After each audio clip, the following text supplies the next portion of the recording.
Hello. Oh, is this Cory? Yes, speaking. The Duquesne Police Department? From Joplin? Duquesne, which Oh, is right next to Joplin. okay. I see. Okay. I had called the Joplin Police Department because there was an incident that occurred back on October the 12th, 2020 with a Cory Green that immolated himself and was found.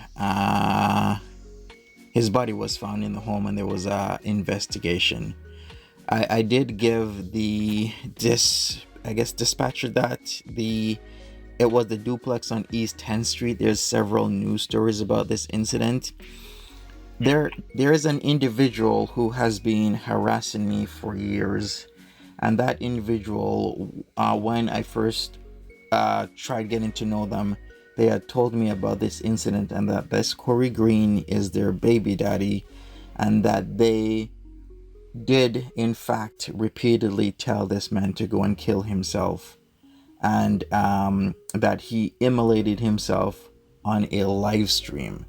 Now, at first, I wasn't really sure which live stream this was, but I believe it was on Facebook. Because if you go on Facebook, there's actually videos of him just before, right in the morning, where his alarm comes on. If you watch one of the videos, and that was his work alarm. So he had lost his job the previous day, and a lot of factors were happening to him, and he unfortunately lost his life through self-immolation.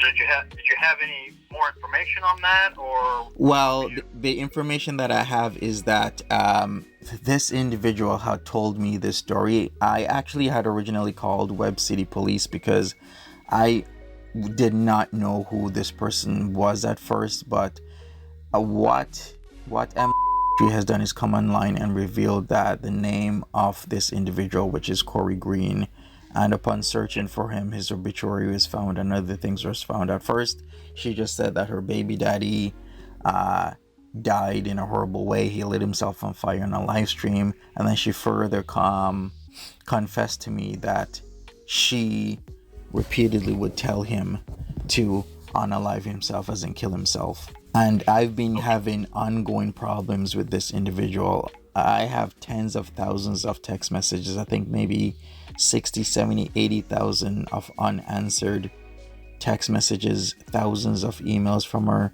leaving me voicemails after I have not contacted her since 2022. And there's a lot of similarities I'm seeing with what this individual, Cory Green, had possibly gone through with her, and acting out in real time with me, and me not wanting communication, but she is intent on trying to contact me or get a hold of me or actively be in my life for whatever reason. Okay.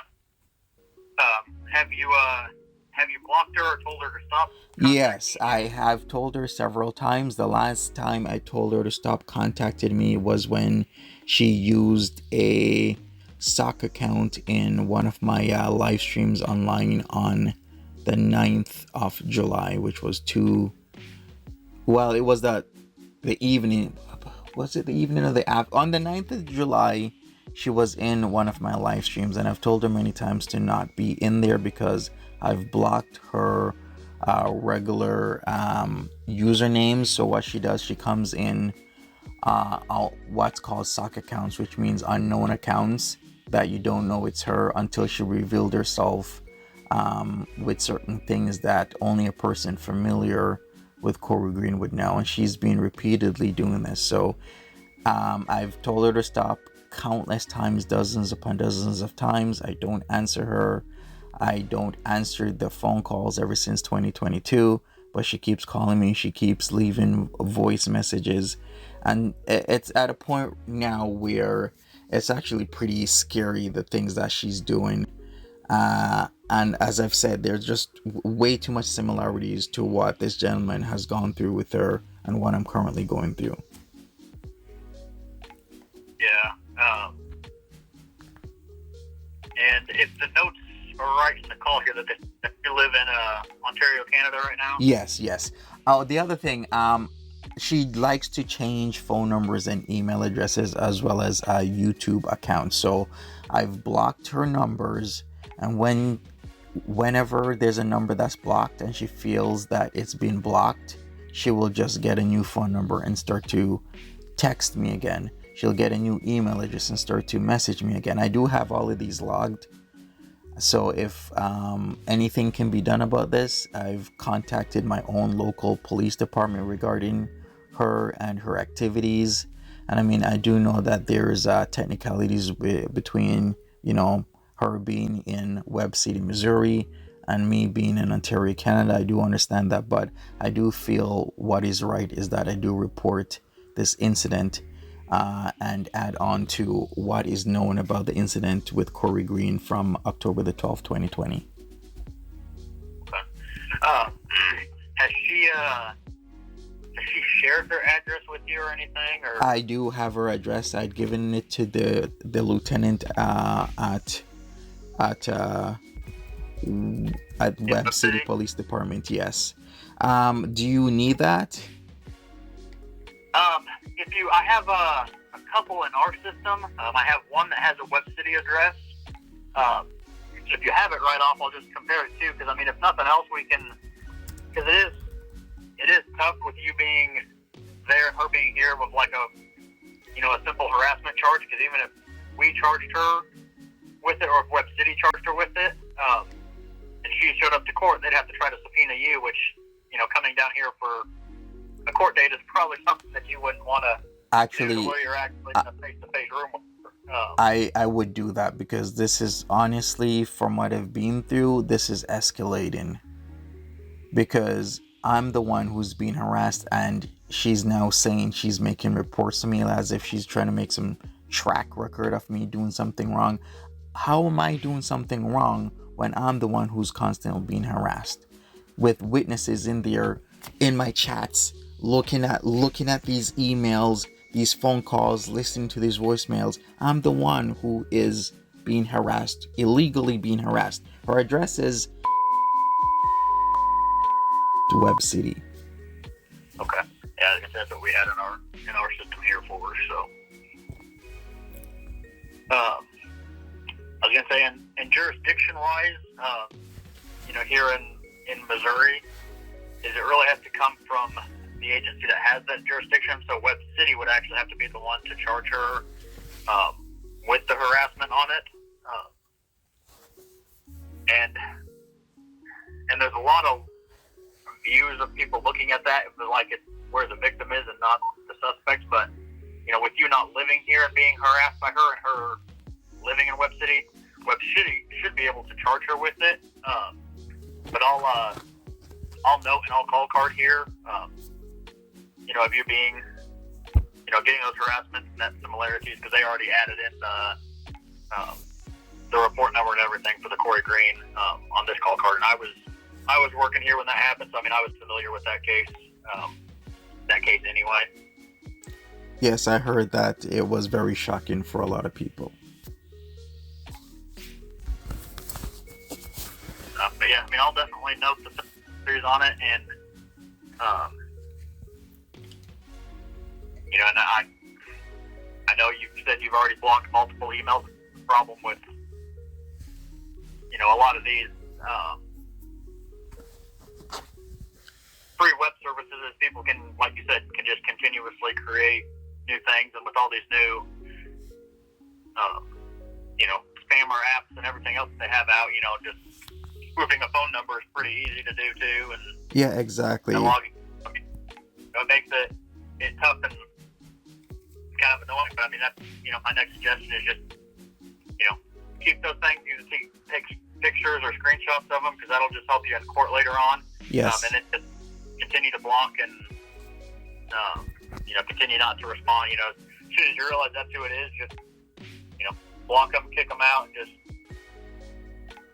try to ignore it and keep moving on. But like I said, if you want to actually get the harassment charges on it, you'll need to actually call the Webb City Police Department back. She actually lives over there, because okay. we don't have.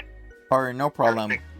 I just want Yeah, I just want a paper trail of this because this is actually escalating a lot. Like I've said, this has been going on since 2022. I haven't contacted her one on one since 2022. I've just dropped every contact with her, especially after being weirded out by her statements about what I now know is Cory Green. I did not know this individual's name whenever I made that call to the Web City PD, but now I do know, and I know a lot more about his circumstances. And it was just really shocking to me that somebody could just casually say, "Oh yeah, well, this person who's my baby daddy, he wasn't acting right, so I told him to off himself multiple times, and then he finally did it."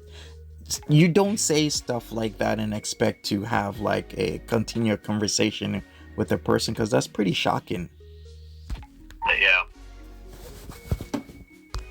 So yeah, I stopped contact with her, but it's coming up to almost 2 years that she's repeatedly tried to contact me several different ways: Instagram, Twitter, email, texting me, calling me. It's just nonstop, and I've been blocking these numbers. I've been blocking the email addresses, but I do have an email account filled. I haven't deleted anything she sent me. I haven't deleted any text messages. I've saved most of the voicemails, and I have the call log. So there is a record on my end of what she's been doing for almost 2 years. Yeah, and like I said, I would just keep all those, and like if your phone starts getting full, if you just screenshot all the messages and you can, get rid of them there to where at least you still have that picture evidence. I know occasionally phones do get full, or if you have to, switch phones and you're worried about them not transferring over, if you just, Yes. screenshot them all, that's a way to kind of save and document I it. will definitely do that, but my phone has enough memory. Like I've said, there's about 70,000 unanswered text messages here from her, and I'm not even exaggerating. Yeah, I would definitely. Oh, I've seen it here too with people doing it to other people here in town too, and so I mean I definitely believe you on it. But I'll note it. I'll call card too. That way it's noted and documented here too. But like I said, I'd definitely call Web City back and see if you can go ahead and pursue with the harassment. All right. On her on that. Thank you so much. I really do appreciate this. All right, then have a good day, officer. All right. Hey, thank you. You too. Bye-bye.